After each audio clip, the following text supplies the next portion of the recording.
hanging out up here in Oswego today, where they have a lot more snow on the ground than we have down in central New York. Of course, Oswego Speedway is known for that. We're recording this Tuesday afternoon. Camden Proud is the guy who's sitting in front of you. He got out 8 times last year in a super modified. It was his second year, in the division. He's also the director of PR, so he is all about Oswego Speedway pretty much 24/7. Best run came in the Classic. It was his only top 10 of the year. So I guess we'll start right there with something good. Boy, that had to be something after struggling all year, like you said, with mechanical problems, to finish out with a good one like that. It was, yeah. We had a really tough year. Really struggled quite considerably with the mechanical issues, and actually had a motor problem the week of Classic. Didn't think we were going to race. Took it up to Finger Lakes Machine on Thursday night. Doug Holmes did a phenomenal job getting everything back together for us, and we were able to go out on Sunday and hang in there and ended up with a top 10, which in the Classic, that's always something to be proud of. So what was the problem? Happy. Do you remember? We had a lot of problems with the motor throughout the year. This was an issue with some valves, and we just replaced those, and were able to go out and, like I said, make the best of a really bad situation. Okay, nice. And that was his only top 10. So was that the first Classic or the second one? That was the second Classic, yeah. So you finished the year strong. We did, yeah. We finished the year strong. I guess that's one way to look at it. And we'll get to some Oswego Speedway stuff, because obviously he's going to wear 2 hats here, the driver's helmet and, of course, his hat at the track. Couldn't help us notice this is not the car you had last year. No, it's not. No, this is a really good piece for us this year, I think. This is the former Doug Didero machine, built by John Koloka. It's a phenomenal car. Doug had several good runs with it. Was really close to a couple wins, but had a lot of podiums. And we were looking to upgrade at the end of last season, and were able to work out a good deal with Doug on this car. And I think it's the best opportunity I've had in my career at Oswego Speedway, and just obviously ecstatic for 2022. What's upgraded? What's better on this car than the one you had before? Well, it's a lot newer chassis. It's got all new stuff. It's from top to bottom. Everything's just immaculate. Brand new equipment. It's independent front suspension. Okay, phenomenal. You weren't before. You had the straight axle. No, we weren't. Still? We were straight axle, so that's a pretty good upgrade for us, and phenomenal power thanks to Doug Holmes. Just fantastic stuff in it, so I'm looking forward to seeing what we can do.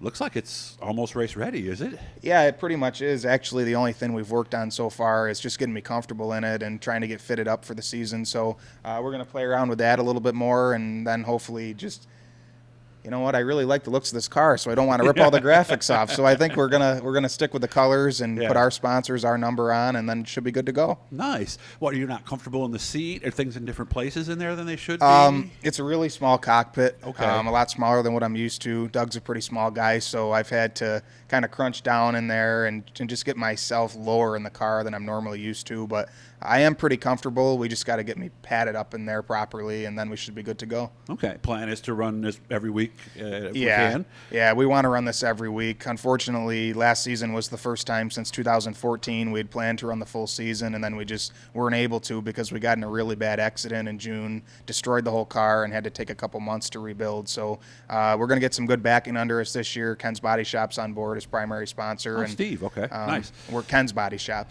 So we're looking forward to running the full season. Nice. I want to thank Garofalo's, by the way, helping us get out here. Of course, anybody who's in Oswego knows Garofalo. Subs and sausage are the main things going down there. It's a great place, yeah. Tell them Camden and Doug sent you. They'll get you a special deal. So so what's left outside of getting yourself comfortable? Just the graphics and that's about it?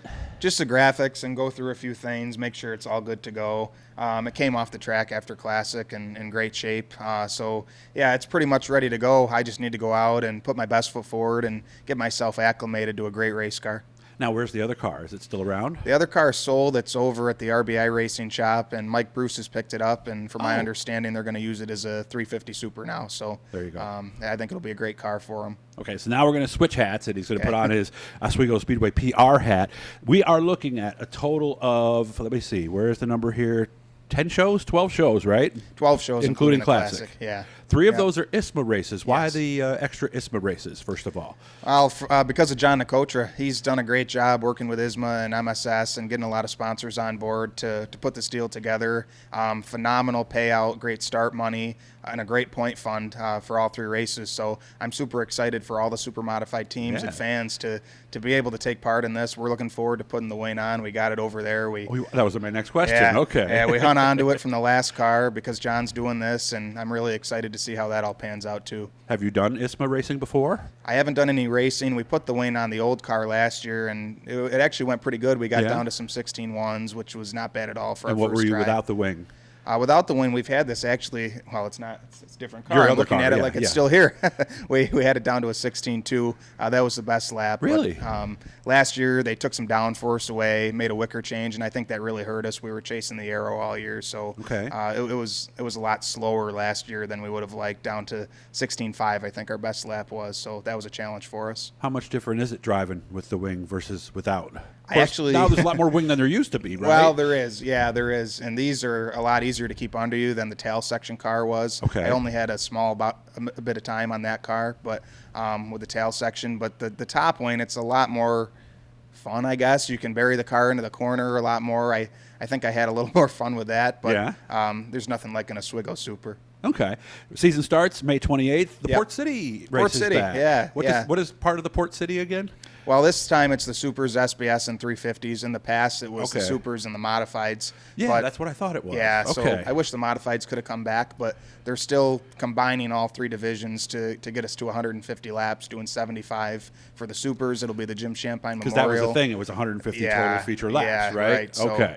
They're going to combine 40 for the 350s and then or 40 for the SBS, excuse me, and 35 for the 350s. So we'll still get to And then 150. 75 for you guys. 75 for us, yeah.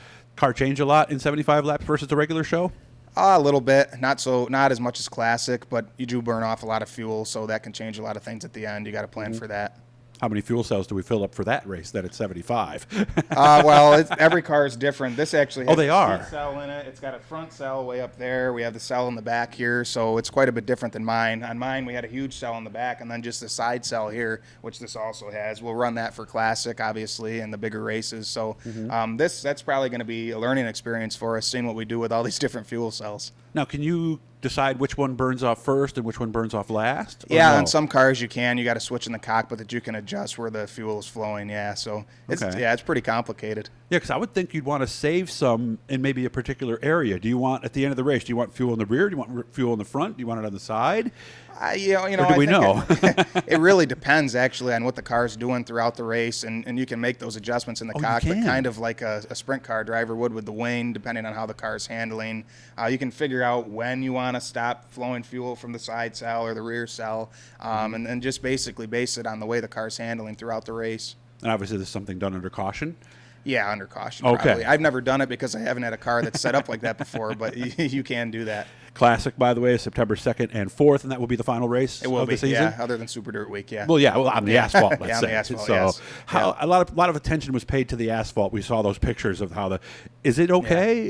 Or is that something that happens every year? It is okay. I mean, I understand why people kind of freaked out on Facebook because it looked a little worse than usual. did. We had the big spot on the front stretch. I mean, I'm an Oswego guy. I hate to see the old girl turn. It's all torn up. It's tough. I mean, it's Super Dirt Week, such a great event. It does so much for the economy and the Speedway. It brings a lot of money into the area, and obviously, you know, it's the best of the best as far as dirt racing and the people and the drivers that are involved. But that's the hard part of it. We kind of have to clean up and take care of our asphalt surface afterwards. But it'll be okay. It's no big deal. We'll make some repairs in the spring and be good to go for May. And hopefully I'll be able to get out there sometime and show you maybe as Yeah. they do that. So, Yep. Camden, keep in touch, man. I will, can't wait to see yeah. how the new car goes. Hit the Blue E guys. And again, Garofalo's right there in the main drag. I mean, Yep. seriously, you're going to love everything you get there. And, stop by and make sure to tell them that we sent you there. Yeah. Good to see you again. You too, and Doug. good luck with everything, okay? All right. Thanks a lot.